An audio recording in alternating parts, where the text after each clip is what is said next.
So in this Wealthsimple tutorial video, I'm going to be showing you guys how to buy meta stock in your tax-free savings account or your TFSA in Canada using Wealthsimple. So once you have Wealthsimple open up on your device, what I want you to do is go into your TFSA or your tax-free savings account, go to the bottom and press on the magnifying glass icon, go to the search bar at the top below where it says discover, and as I mentioned before, you can type in ticker symbol meta or just type in meta. It's the exact same thing. Then at the top here it says Meta Platforms Inc. on the NASDAQ. Go ahead and press on that one. Then go to the bottom and press on buy, and then press on stocks.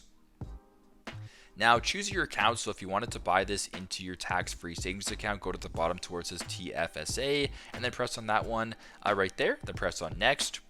Then if you want a fractional buy, you can, or what you can do is press on fractional buy at the top, and you can just select market buy, limit buy, stop limit buy, or recurring buy, whatever you so wish. For demonstration purposes, we're going to go ahead and just do $1, then press continue. So as you can tell with me, it actually says not enough funds to complete this trade, which is fine. So, but if you did have enough funds or you wanted to buy this in your account, just go through this process. Then you can go buy it, and there you go. Pretty straightforward. That's how you guys can buy meta stock in your tax-free savings account here in Canada using the Wealthsimple mobile application. Thanks again for watching, and I hope this video helps.